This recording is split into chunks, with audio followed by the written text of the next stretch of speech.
this was where the redcoats were behind there, and the guns out through these slots in the wall. They were frightened, petrified of the natives. The natives might attack them because when they came here, there was a lot of unrest and things about the harbour was teeming with fish and prawns and wildlife and oysters and everything else like that. But when the English came here, the first fleeters came, and that things started to diminish, and there was a little bit of unrest in the camp. And, these redcoats behind their wall here, they weren't waiting for Russians, they were waiting for the natives. They don't care what anyone says. If you're going to wait for the Russians, you'd be waiting over the front there where the ships come in the harbour.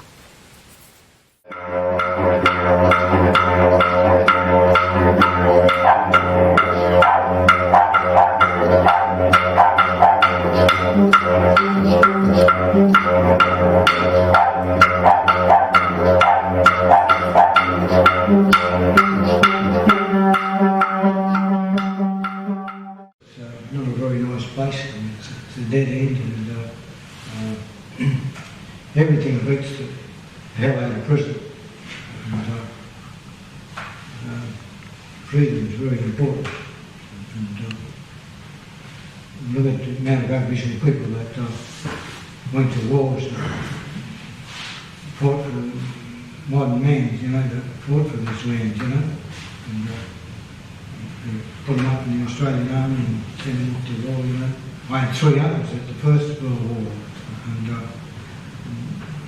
one of them I never ever met. His body's laying in France, somewhere, from Melbourne. And, but the other 2 came back, and my brothers were in the army. I was never in the army, and I wouldn't matter what happened today. I just I wouldn't go and fight for anyone. I fight for myself. There's not much fight left in me now. But I never why I like painting so much is because whatever I want to paint about, if I want to say something or express something in my own little way, my own way, I can do it, And I do different types of paintings. And this, I do portraits and stuff like that.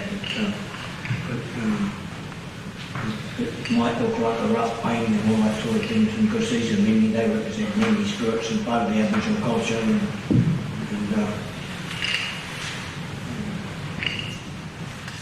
I don't know. I'm just going to Pardon? You can ask her a question. Yeah. Anybody have a question? Do you know this? Pardon? Have you done that? This painting? Yeah, that's one of my paintings. I done that in 1999. Yeah. I don't really like that. Pardon? I don't really do that. No, I wasn't in jail. From 1972 to 1982 I was in prison. 10 years I was there. That was my cultural experience. Lots of great fellows there I could go and talk to. That's when I really got to meet my brothers for the first time. Never grew up in a mission. I was lucky. Grew up in thousands of acres on a farm. But I had to bloody work hard on the farm. And What else have you got? up here on a little place called Minnerbay, Naviac. Why did you Newcastle Pacific Highway there? Yeah. Pacific Highway. Yeah, when you get right up, we're getting up towards Taree way, Oh, yeah. This side of Taree. And we lived about, we lived outside of Naviac, and our farm was out on the Glungrook River, a big river, great big wide river, I'd say 400 yards, 500 yards across the saltwater river, flowed through that property, and that was a pretty good life. But we had to work hard because we had to milk cows and all sorts of things. Milking cows is bloody hard work. And, big cows kick hard, and you've got to get up early in the morning. You've got to milk cows twice a day. And when you're not milking cows, I used to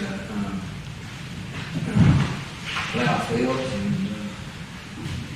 chip around, get the weeds away from crops and things growing on the farm. And when, as I say, when we go to town, even my own people used to try and would take the mickey out of us. Well, a little uptown niggers, I might say, We weren't being uptown. We were lucky enough we could dress better than those poor Aboriginals from off the mission in Jarrah, and there was no copper came out to our farm, telling us off and treating us like shit because on the farm we had 303s, 310s and 303-25s and 12 gauge shotguns and all sorts of guns we had, and we had our leopard dogs, and if anyone came to our farm you could see them from about 3 or 4 miles away, coming. And no So did you own the farm? Did you own the farm? Yeah, my father. Your father did? Yeah. Was it passed down or did you? Well, it wasn't passed down. My father, he bought that section. He started another part of the farm with a white fellow married my father, a crippled white fellow married my father's sister, and he had enough money for a deposit for a place, which was about 2,000 or 3,000 acres. He had enough for a deposit. That white fellow, he was a bookkeeper or something. And we called him Uncle Bob. And Uncle Bob, he said to my father, was known as Bob too. He said, well, Bob, you can do the work and I've got the deposit. And they decided between them, one would put the deposit on the farm and my father and us kids, we'd work that farm to pay for it. And that's what we did. And that's what I went to prison for somebody when my auntie died first, and that old white fella, a kid came along and another old woman, and he adopted that kid and then gave that brat of a kid, a young bloke in his early 20s, gave him all that land. But it cost him his life, and it cost him my freedom for 10 years, and I felt a bit bad about it, but I don't anymore because I can understand why, and it should never ever come to that. And legally, the courts and things in this land, it should have been something done about it. I think it was long before it came to that, but it wasn't. And it's through ignorance. That's another panel. Oh, but at the top. We're wildflowers. One screw, And part of that land I lived on, that's not, it's a lot better than that. And I painted this out of my mind's eye, it just depends how I'm working and how my mind's working, my hand's working at the time. That's how I do it, but it's a nice landscape, but don't forget to see. I used to hang the natives. Bloody redcoats hang a lot of natives, and it's just lovely landscape, isn't it? And, how much do you paint go for? pardon? How much do you paint go for? How much? How much do they usually go for? My paintings? Oh, I don't know, I forget how much that would be. Elaine? I don't know. About how much would this painting would be, you reckon, anyway? That painting over there is worth a lot more than this one. This one would be about, it's probably 30,000. Because he painted older the paintings, but like he's 73. Doesn't act like it. It's pretty rough. He's got road rage. He can get out of the car and chase somebody. Anyway. How much this one here? Pardon? How much this one go for? And this one probably would sell it for maybe 4,000. Something like that. 3,500. Something like that. Because we need the money. Always. So take up painting, boys, it's, and make use of your heritage and be creative. Black fellas are very creative. I used to box when I was young, and black fellas are good fighters. And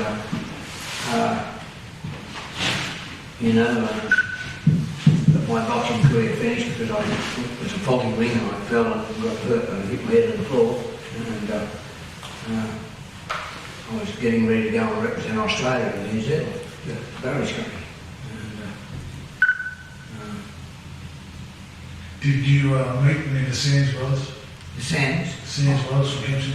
I'm related to that. Yes. They were richies, really, aren't they? Yeah, Dave Sands and Alf. Yeah. Yeah, I'm related to them.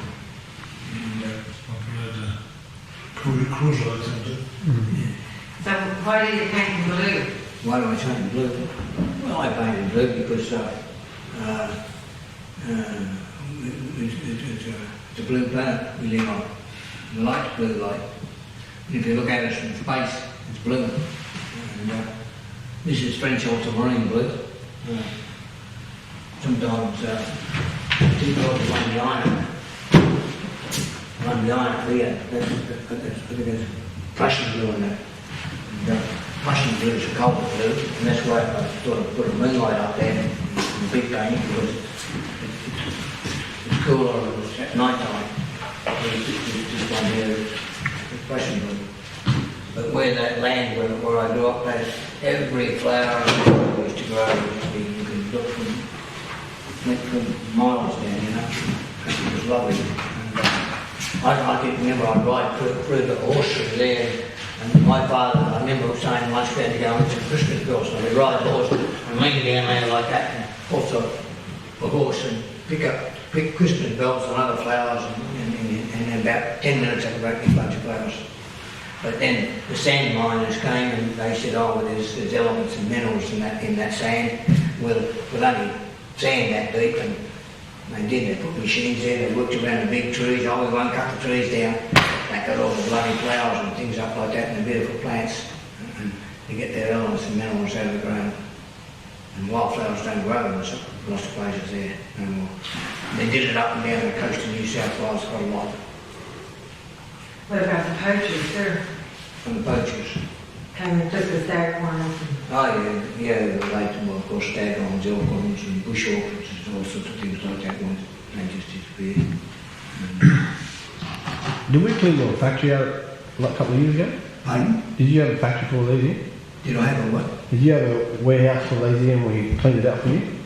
Was it you? Yeah, that Minto. Yeah. You came on the truck, did you? Yeah, that's what I was thinking. I remember you from somewhere. Yeah, that's what it was, yeah. Man, I've been in all sorts of bloody places since with this art collection. These art collection. Sometimes I feel I'll take the art and I'll own the bloody lot. So this company doesn't want it, and you know, I do portraits too. I do fine art as far as, you know, so you can see this art is quite different to that art. And then I do portraits, which is probably different to that, you know. Depends how I feel, you know. And I reckon even if you don't go out and you don't have to go to paint for something, you haven't got to copy something to paint something, like say a landscape. You might want to make some vertical statement and you might paint out your mind's eye, which you imagine, you know. It's like when I was in prison and I learned something about that was the first time I had anything to do with the courts, and I found that each person is entitled to be judged by their peers, and your peers are your equals. And I've never seen any Aboriginal people on jury service. I had a all-white jury, and that happens, you've got no chance, especially if you're a black one. I'll put you down next month. And because it is, nobody's saying Australia's not racist. It's bloody racist. Everyone's racist. Everyone discriminates a little bit, you know. And Even you're a racist, too. You're a racist, too, even. Yeah, probably I'm a racist. He is. But I'll speak up and say something about He it. thinks he's superior, that's why. Sorry. You know, I should be a bit part of the master race of this country because this is where I come from. This is where my genes and my bloodline come from, this country. You know, and you know, I feel really good about when I see now, here I am today, bloody redcoats come out down here, and I know it doesn't look the same, but that north end's like that, but over the years that's gone down a lot, and And Captain Cook wasn't the first fellow that came in. Well, this country was mapped all the way around, except right up the top in Cape York, right at the top there in Queensland, and down from Victoria and Tasmania was shown, but they thought it was joined on with the country.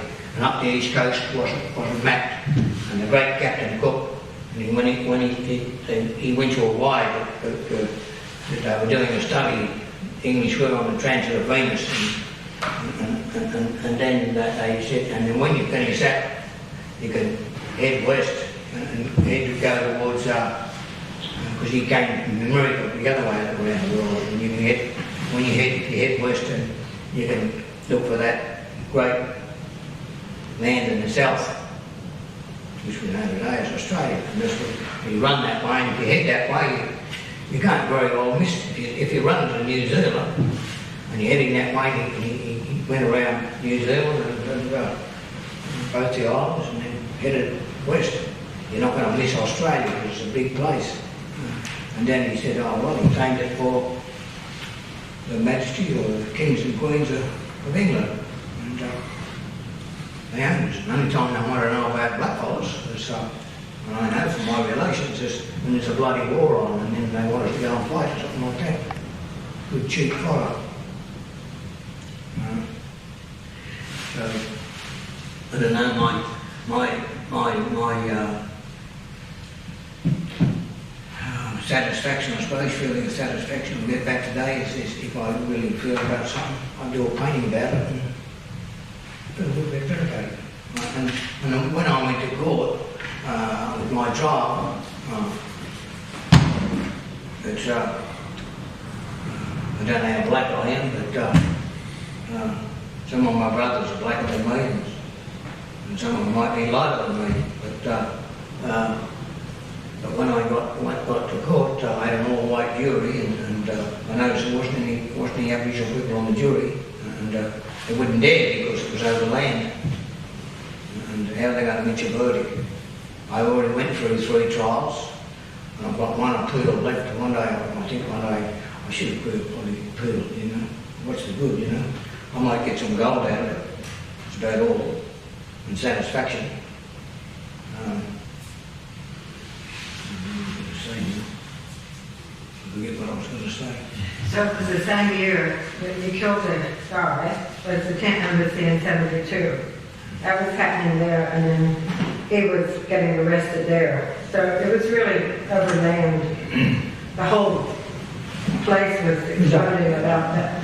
67 was a referendum, and it took 5 years for people to recognise they had rights and were given rights too. Remember, and when I got to Long Bay Jail, they sent me to life, and I've done that life for 10 years. I met a couple of prison officers in there who used to drive the milk trucks sometimes. They were younger men, when they were about 18, or they'd be old enough to drive trucks in them days. They'd have to be 21, I think, and they were a bit older than me. And they used to pick up their milk from our farm. And he knew my father, and he knew the bloke that I went and put asunder. He used to say to me, often say to me, why do you have to get caught for killing that bastard Gordon? I say, yeah, well, Blue, why didn't you send me out, mate? I couldn't call him Blue by his nickname, and there was other prison officers around, but to call him Sir, you know. And he used to say, well, I wish I could, mate, but I can't. He said, but you're better off here. And I used to be the head clerk in that reception. I was his right-hand man in that reception room. And when the prisoners come in, he'd get all the warrants, and they'd get off the wagon, and the cops would hand him all the warrants, and he'd sort them out from the lowest to the highest sentences, and then he'd walk inside and put them straight, give them to me, put them on my desk, and then I'd have to enter them all up and give them numbers and stuff like that. So if I say to a fella, he's a pedophile, and he comes into prison, you say to him, what are you in prison for, mate? He might say, bashing policemen or sticking up banks or something like that. But he's not going to tell you he's a pedophile, but he tell me what I like, because I had to hold the truth straight in the court there, like on the warrant, like, you know. But like I said, Did you tell somebody? Yeah, but Did you tell anybody that? who somebody was. They thought, Yeah. oh yeah, some blokes, of course you tell you. You've got mates in prison and mates everywhere, like, you know. There's good guys, bad guys everywhere you go. It doesn't matter where you are. And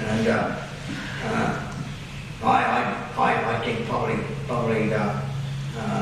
if you wanted to take a group of people, I would say that when I was there, black fellas, Aboriginal fellas in prison were probably, as a whole, would get the best group of prisoners because they were basically there for alcohol-related things and things like that, you know. They weren't really serious crimes.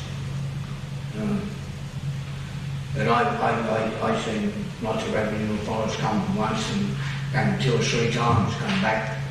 Hey Jack, you're back. And you're coming back? I'll see you when you come back. I won't be back. And they go, no. But they come back, some of the poor fellas. Depends where they get their life from order. But so I suppose I've always got to come back now. I can always paint about something if I don't like it. And I can put a story on it, and I can have a exhibition in a public place and put the story underneath the painting, you know,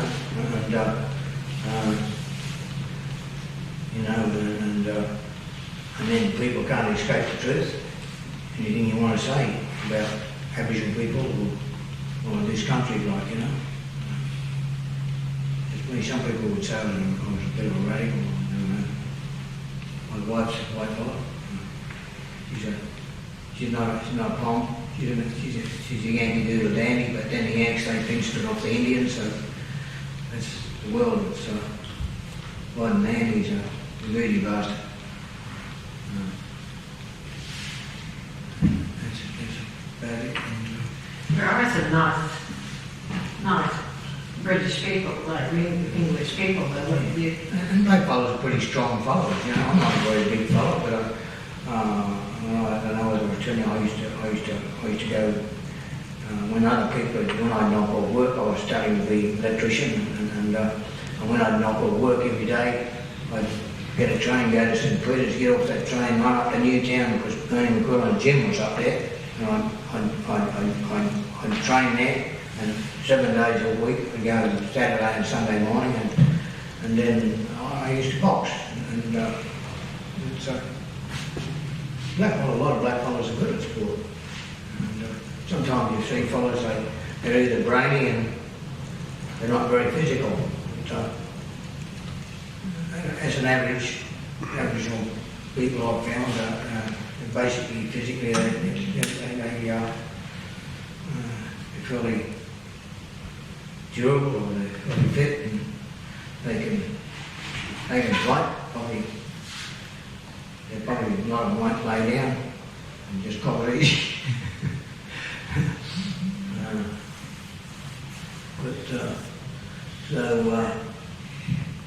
I've got a lot of paintings now which I've done over the years, and I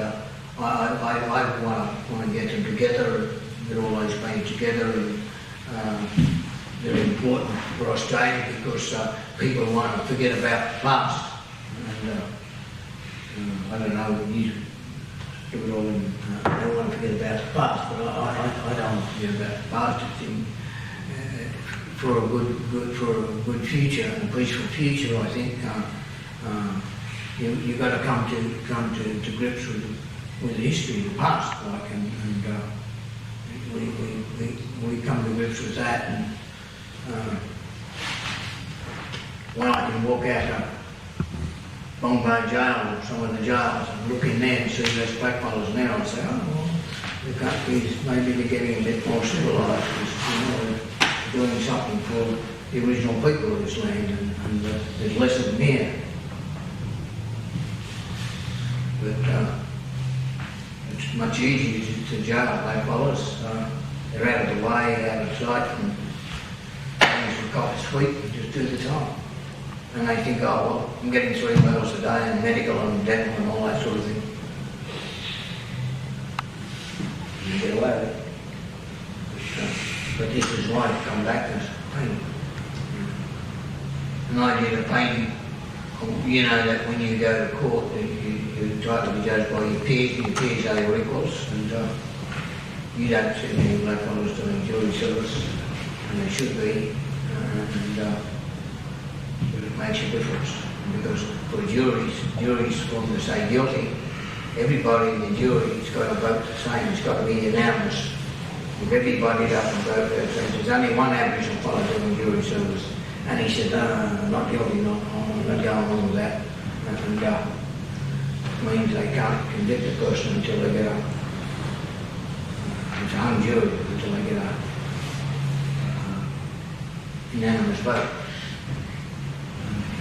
And I had done a painting, they argued whether I was black or white.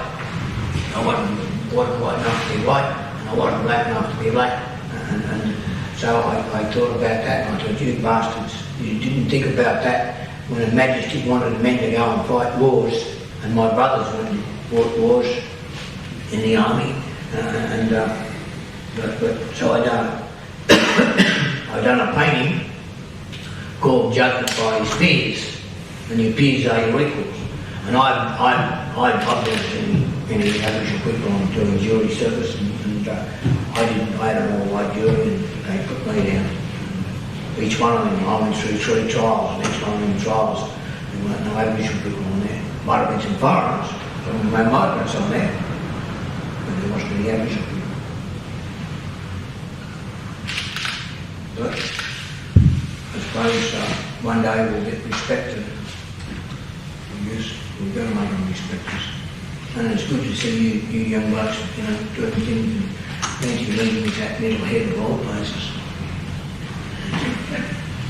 Bad little place, was it? It's where the redcoats coming down there, and I never forget the bloody redcoats from the camp. They bought them beads, gave them beads and religion. Jesus won't help you very much. But won't give you peace of mind, spoke to them, but not for me. And I think that's about all I know. That's about all I can say. Any more questions? But like I say, I'm not finished yet, and my painting I did with Judgment by His Peers, everyone got room black. And the judge was black, everyone was black. And the only white fellow in the court was the fellow on trial. He looks kind of stunned, and he's up there in that box, facing the judge, and the judge is a black fellow.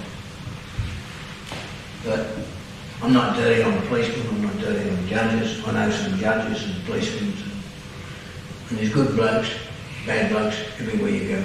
Doesn't matter what colour they are. And I hope you do all really well whatever you do. It'd be nice for them to go out on boats and things around this beautiful harbour, and I can see an Aboriginal fellow driving a boat. It'd be nice. I think we have got one. Pardon? We have got one.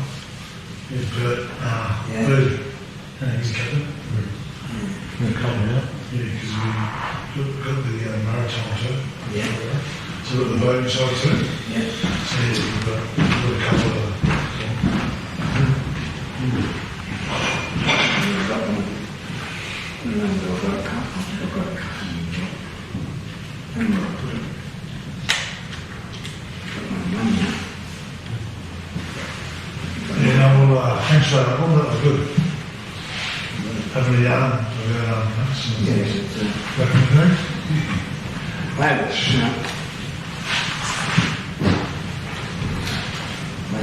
I answered parts, I had a question about different parts of your life. Oh yeah, I've got a car, That was our thing, doesn't quite big. Courtroom center.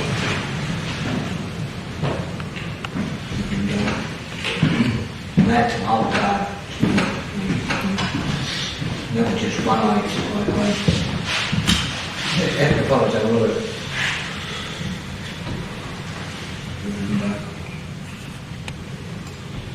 So painting give me a lot of satisfaction. Somebody give me me a hard time, it's okay, I'll mate, I'll say, give me a hard time, I'll do a bloody clean about it.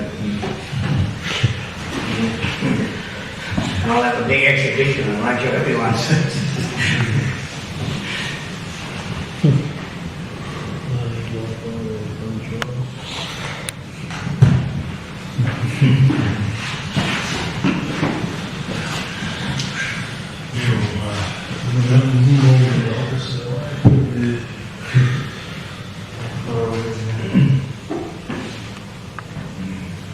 So where's your next exhibition? White collar looks a bit stunned, doesn't he? I'm not a racist, by the way.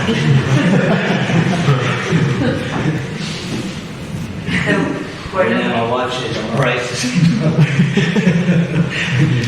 I just call it spade is spade, I guess. So your next two exhibitions, the one on June 20th, and you can invite everybody, June 20th here in this place. Oh, it's going to be You'll have 100 paintings in here for sale in this room next door.